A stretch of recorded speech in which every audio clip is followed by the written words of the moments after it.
discussing this shop extensively before the break, and just to start thinking about what we are doing in this course. It's typically an example of what we want to do. We see tidal movement, we see a river, we see different types of sediment,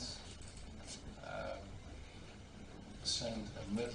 It's all things that we are going to do in this course. The graded sediment will be done by Ali Daskay tomorrow and Thursday. We will focus on regular, and also that includes bed layering, for example, so what's happening in the bed itself. But today we'll focus on the single grain domain. We explore basically the Western Scheldt case study. It is interesting from a different perspective. One of the perspectives is that it's a very simple estuary, in the sense that the river flow and the sediment supply from the Western Scheldt is very limited. So it's merely a tidal motion only. And there's good data available to test our model with. Then we said, well, we have to start simply by making things very first schematized, so that we understand what's going on. And we explored like this is what's happening over these long-term runs, where you see in the beginning a lot of morphodynamic activity, but the longer you run, the less morphodynamic activity is being present. Well, that's for a very academic case. Then we started to complicate things a little bit more. With this starting from a flat bed and have only the main tidal signal here. We see the allocations of shoals and channels. In the beginning, a lot of morphodynamic development, but later on you see that it comes at ease. And the question is now, like how well is this reproduced, or how well does this reproduce the measurements? And for that we also carried out a kind of comparison, and we indeed see that shoals like here and here, in reality they also exist. So the message here is that the plan form or the shape of your basin, or maybe your river, is very, or determines, or has a very big influence on the allocation of the shoals and channels in your system. Then we discussed this picture. We complicate things more and more, because this started from a real bathymetry, and this is the erosion and sedimentation patterns over the past 110 years. This is modeled and this is measured, and we concluded that this model performs better the longer you run the model. It's very counterintuitive in contrast to weather predictions. Morphodynamic predictions do a pretty good job in that, and one of the explanations is that it is true that the error increases over time, so in that sense the model is worse, but also the signal is increasing over time, and that means that the model is also doing increasingly a better job, and the explanation of that is that the shape of the basin determines basically the morphodynamic development, and that effect is, in the beginning, it's small compared to limited model descriptions, but in a cumulative perspective you see a better model performance, because it's a cumulative effect, and that finally takes over from the error. Then connecting the two as a kind of feedback, the schematized basin with decreasing energy dissipation levels. You see the time scales are very long, 3 millennia, 3,000 years. And for the Western Scheldt we have a data set of 110 years. And if we compare the bathymetries there, we also see that we see this confirmed. Basically we see decreasing energy dissipation levels in that basin. So that means that this basin is also, well, feeling more comfortable with the actual allocation of channels and shoals. So with respect to the learning objectives, we now have a kind of feeling of what the time scales are associated with morphodynamic modeling in estuaries. And this part I will focus on understanding to assess the skill and uncertainty related to estuarine morphodynamic modeling. And of course, the exercises are then training you a little bit how to deal with that 3D. Other questions before the break? No. So let's move to San Francisco. I promise you that. That's the other case study. And the reason is that also here there is a very long data set available to validate our models. If we go to California, here's San Francisco. This is Los Angeles. And you see a huge catchment area over here. And about 90% of all the rain in California falls within this catchment. 90%? 90%. Yeah, so Los Angeles is basically a desert city with all the in California, not US. It's a chain of mountains. This is a mountain chain, yeah. And this is then the catchment, and 90% of all the precipitation is snow and total rain. It falls there, and this distance is about 500 kilometers. So it's from here to Paris. It's quite a distance, and well, cities like this they extract a lot of groundwater, but Los Angeles is so large that also these resources are depleted. There is, you know, the Grand Canyon, the river Colorado. It's like the river, the Nile. There's no water from the Colorado discharging anymore into the ocean because all the freshwater resources are used in cities like Las Vegas, but also Los Angeles. So there's a tremendous need for fresh water.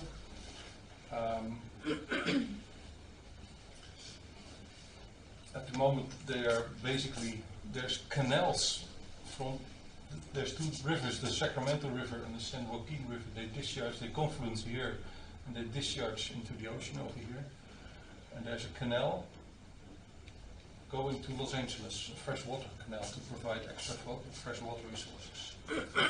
And I think 70% of the CO2 emissions of California are used to pump the water 500 kilometers southward.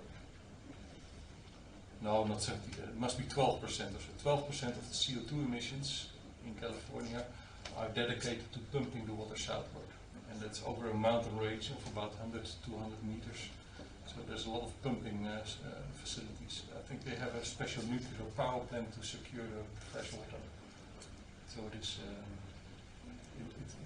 it's something real. Anyway, that's a little bit background information. And 50 years ago they found gold. Here you see the two rivers, the Sacramento and the San Joaquin. This is an area referred to as the Delta. Here you can see that these two rivers, they confluence and then they go through the Golden Gate into the ocean. And 150 years ago they found gold here. And that formed the gold rush, 1850, 1849. I have to sneeze or not, so I'm sorry. And the way, what they did is they found the gold and they were blasting mountains with dynamite. And then they're washing out the gold with mercury to catch the gold. So that means that huge amount of contaminated sediments, they went downhill and they went into the system, the river system, were transported seaward. Sediments that were polluted with mercury, so it's not nice. Well, this is the Bay Area. Again, here San Francisco. This is the Golden Gate Bridge. Here the rivers, they come through Suisun Bay, San Pablo Bay, and then they discharge here into the ocean. This is a closed embayment of South Bay. And the nice thing is that indeed 150 years ago they started measuring. So here you can see the erosion sedimentation patterns, where red is deposition or sedimentation and blue is erosion between 1815 and 1890. And here is the erosion sedimentation pattern between 1950 and 1980. So you see the huge supply of sediments towards the Bay Area, a lot of accretion here, and maybe you can explain what happened between this period and that period. Because here you can see huge erosion taking place. So what could have happened here? Floods, like no, not floods. They stopped doing this hydraulic mining? Yeah, they stopped the hydraulic mining, that is one. And the reason, one of the main reasons was maybe there was less gold, and it was clogging also the inland navigation, so the navigation channels. There was so much sediment that people could not sail anymore there. So that's one of the reasons why they stopped it. But there's other reasons for that. You see that worldwide actually. Between 1920 and 1950, they started constructing dams, basically, in the catchment. And these dams, they withhold also the sediment. And so that meant that less and less sediment was transferred into the Bay Area, and that means that the bay became erosional again. Apart from a small stretch here alongside the channels. Well, you had a remark before the break, like how well are these measurements? The data have been very well documented, very well.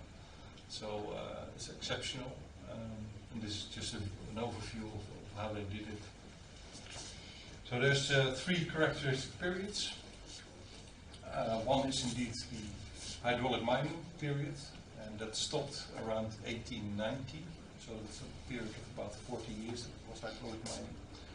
Then there's a dramatic decrease in sediment supply after the mining stopped, and because of dam construction in the last century. And then we have the third period, and that's the period of climate change that we are facing right now. And that asks what is going to happen with its sediment in the future when the sea level rise occurs.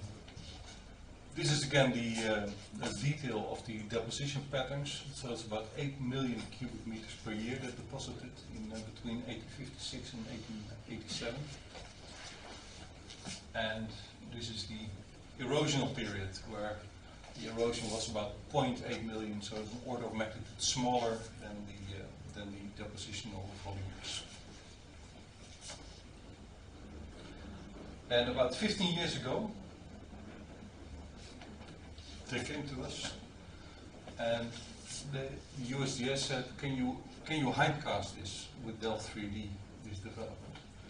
Because we want to know what's going to happen in the future, and can you please hindcast it? Can you validate your model results, and to finally assess then the impact of climate change?" And that has been a study that I've been working on for 15 years. I stopped last year with a PhD student of mine.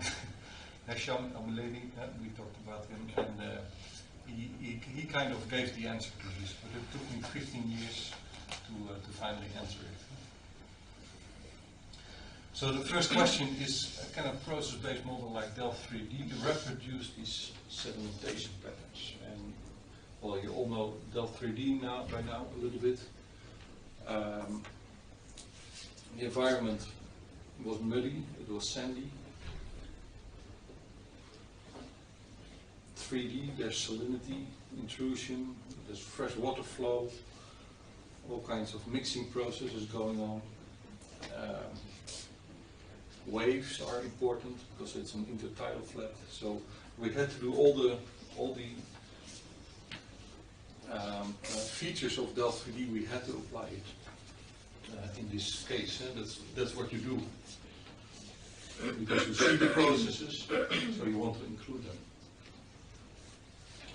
Also, there was a difficulty because there's a good data set of recent years of this environment, but we don't have the historic conditions. But we know a little bit about the historic discharge curves here and there, and based on that we could basically, with another bigger domain, we could then predict the boundary conditions of this small domain by the domain decomposition. The tidal signal is known over the past 150 years, and this was kind of approximated by historic observations. So if you have a model like this, well, again, a good model is complex enough to cover all the dynamics, but it is simple enough to understand what's going on, and you need to hit the sweet spot for that. So we thought of like, let's schematize the tide, because this is the tide. You can see it's very irregular also, with all kinds of constituents like K1, O1, S2, M2, difficult, and in the end we said let's do only M2 and a combination of K1 and O1 and make that artificial, so we have a regular tide, as a matter of fact. These are discharge curves, and what does it learn us? Well, this is a year in the x-axis. The y-axis you see is wet water years. It flows up to 15,000 cubic meters per second in single years, but it has multiple peaks. And this year, for example, also multiple peaks. But there are also dry water years. And dry water years, then the maximum discharge is about 15 to 1600 cubic meters per second. So there's huge variability over the years, and also during the year there's variability. Also here we schematize things. We said let's model a dry period and a wet period as a kind of representative hydrograph. Winds, we applied the current wind conditions with 7 meters per second around noon, 6 months from the west, 5 months from the southeast. Why wind? Of course you may have the wind setup. The wind is also inducing currents, but more importantly it relates to the waves, and the waves are particularly important for the intertidal area because it can steer up the sediment and the fine sediment from these intertidal flats. And then the sediment transport formula with 3 sand fractions for the main channel and 5 mud fractions for the intertidal shoals. Then we realized that we had about 53 unknown parameters. So parameters that we had to derive from historic measurements, from current measurements. We had to guess some of the parameters based on our experience. And is this doable then? Because then Delft 3D becomes basically as complex as reality. So we were a little bit hesitant in exploring, like, can we do this? Can we model this? And well, yes we can, because this was the outcome. This is the measured erosion sedimentation patterns for the depositional period and for the erosional period, and this was the modeled one. And I think Delft 3D is doing a pretty good job. And it surprised me actually. And then you start questioning, why is that so? Why? And then I made not a 3D run, but a 2D run, and it was basically equally nice. And then I took, instead of 5 mud fractions, I took 2 mud fractions. Still good. So actually I made the model too complex, and I started to take out processes, and I ended up with 2 sediment fractions in a 2D fashion. And that could very well already describe this one. And again, the explanation here is that the governing processes are indeed the sediment supply. That's a major thing. And the shape basically of your initial bathymetry and the shape, the plant form of your estuary determines where the erosion and deposition is taking place. And the model is capturing that quite well. And basically the only difference between this plot and that plot is indeed the sediment supply. because here we stopped it and there we had huge amounts of sediments being supplied to the basin. This plot, so what is happening between 1983 and 2013. At the moment it is made. So they measured it last year, and I'm very curious to see if this plot matches the observed reality, or the model's reality. And of course, you can ask yourself questions like but what are the most parameters that make the most difference in these model results? And then you start doing kind of sensitivity analysis, like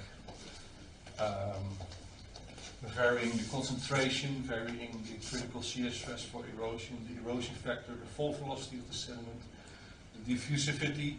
There's a lot of parameters you know by now in Delft 3D which have default values when you start working with Delft 3D.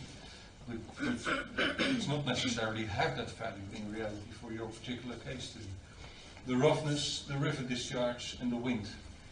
And we varied them, and it appeared to me that for the depositional period, the most influential parameter was the river discharge and the concentration at the boundary.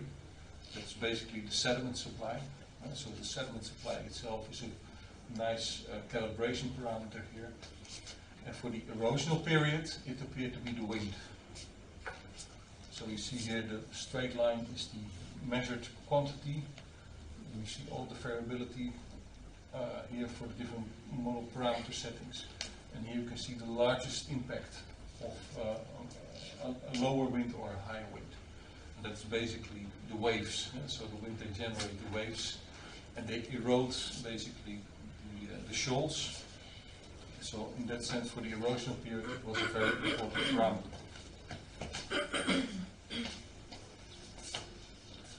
Again, we can go to the Breyer skill score, where we say 1 is perfect, 0 is worse than your initial condition, so you better not start modeling.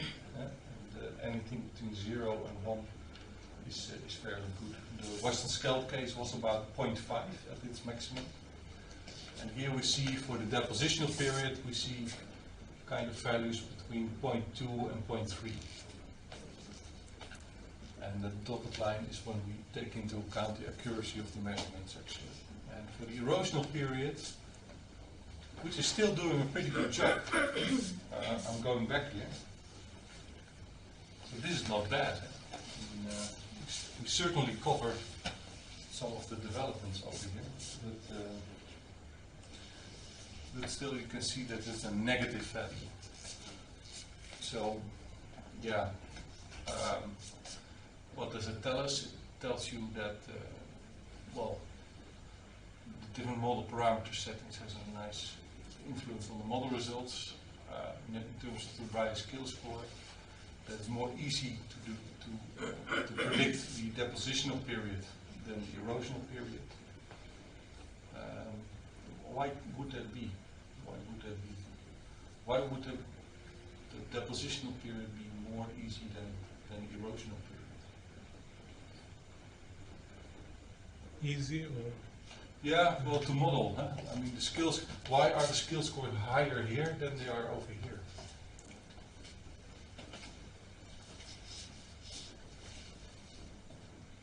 Maybe the development of the model. Yeah. Yeah. What do you mean with that? In the second phase, it was where they stopped the mining. Yeah. Yeah. So the model did not take into consideration that. Yeah, it did. It did. It did. It did. It's basically like if we have this picture. This has a high Breyer skill score, and this has a low Breyer skill score. Why? Obviously, because the patterns are less well represented in that model. That's true. But why is that? Why is the model? Maybe the position area is big, so the change is big, but the erosion is. Yeah. I mean, this is a strong signal. And this is a relatively weak signal. It's more subtle. So also the errors that you make are you're punished for the errors that you make. You're more strict and more. Yeah. that's true. I also think that erosional processes are maybe more difficult to model. And Delft 3D is doing a pretty good job in the deposition, where sediment just settles. But if you need to have to model the erosion, and especially the erosion of mud, is complex, because mud, when it settles, it consolidates, and when it erodes, changes also the density increases in deeper part. So if it erodes more, then the erosion processes also change a little bit, because it's more consolidated and yeah. But deposition mean erosion in another place, and is like erosion make deposition and deposition make erosion. So why deposition will be better in the model? Well, here I don't see much erosion actually, because there's so much sediment supplied into the system that there's never occasion for erosion because there's so much supply. So here I see erosion because basically there is limited sediment supply, and the sediment that is being steered up is leaving the domain. Yeah. So two reasons: the volumes are different, and also maybe the processes that are relevant are different. Here the sediment supply is important, and Delft 3D does seem to be a good job, and here the erosion of mudflats is important, and it's just a process that's more complex to understand. And also it's mountain area, so it's the sedimentation is easy to predict, but if it's big boulders, erosion may not be accurate. Ne but here we're dealing with sand and mud, so there are no big boulders involved over here. It is really, yeah. Luckily, because that would even be more complex, I guess. Well, if you have a model like this, you can start playing with it, and you can say, well, we have high river flow conditions, we have low river flow conditions, and let's see what the difference is here. And if we have low river flow conditions, maybe for a particular year there's erosion, but that is, in the end there's so much sediment supply that the deposition takes over. And well, you can start playing with it, and you can say, well, if I want to see why is there sediment depositing over here, the model just provides you with all the data of sediment concentration, water level, velocities at that location. And you can take your model and try to analyze what processes are important for that.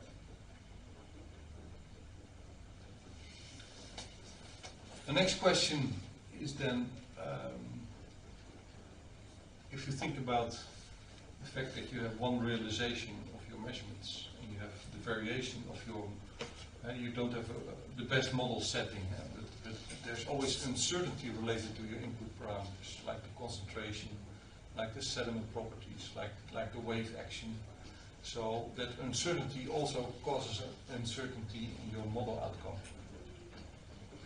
And the question that I ask myself, like how much percent of the model volume is accurate and has skill?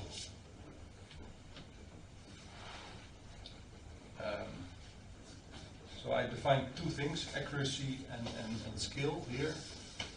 Accuracy in the sense that how sure am I, if I make a model prediction, that this is true, that the model is doing what it does, and how much is that subject to model parameter variations. And we did the following for that. So this is the measured development, and this is the mean of all the 20 runs that I did. So that's the mean development. If you have a mean development, you also have a standard deviation, and this is then the standard deviation of all. So this is the standard deviation of all the model runs. And if you have, your mean, your mu, this ensemble average, and your sigma, you also have the mu over sigma. So if your mu over sigma is large, it means that your standard deviation is relatively small in that part, and that means that you are quite sure that the model is that's, or what do you mean to say there? That the model is not so much influenced by changes in your model parameters. If this is a high value, or a low value, so if the sigma is very large, it means that the model is very uncertain about what is happening over there. That is one thing. The other thing is the skill score.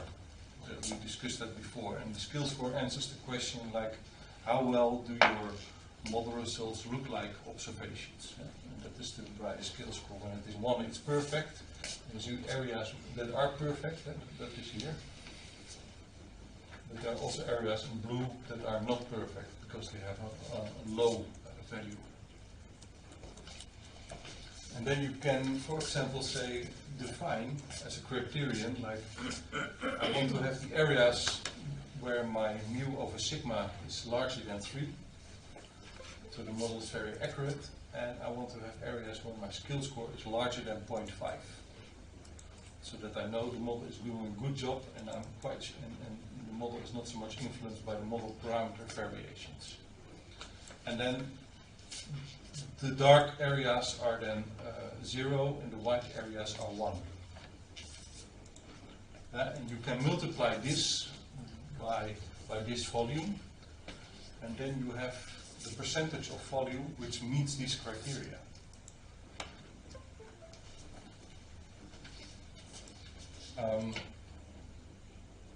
So my question to you is, what do you think?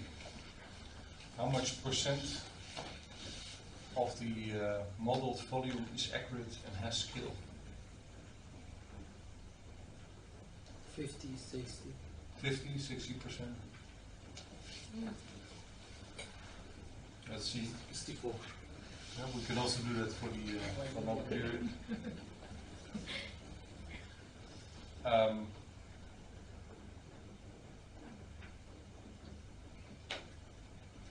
We came up with the following volumes.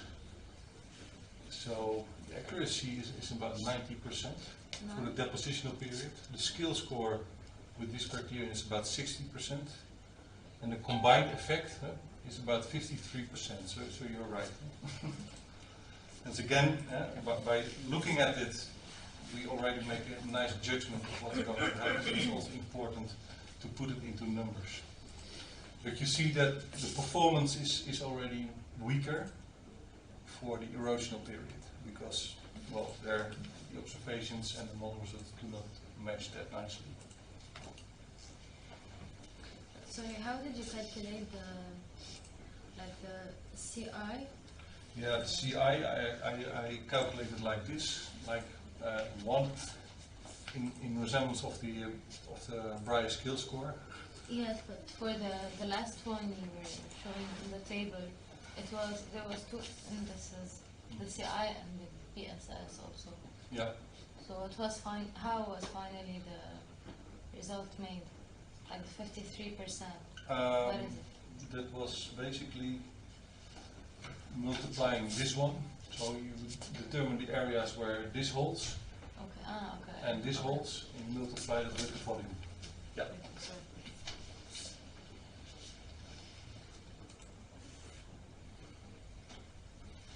Also, you can you can play. So these were the criteria. 0.3 and 0.5 for the Braille skill score, and you can start playing also with these criteria. So that's what I did. Criteria between 0 and 1, and here also the confidence index, so between 0 and 1, and then you can see basically the volume rate that answers that criterion. So it's never perfect.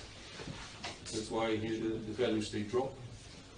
And if you make your criterion less strict, more volume is entering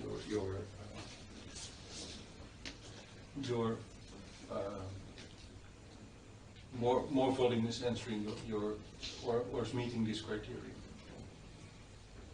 And you can do that also for the runs with different model parameter settings. And then you see that, for example, if you have the red line and the blue line, this is for the it's a long time ago, and it misses the I don't know what A, B, C, and D is. But this is the depositional period, this is the erosional period, this is the future period.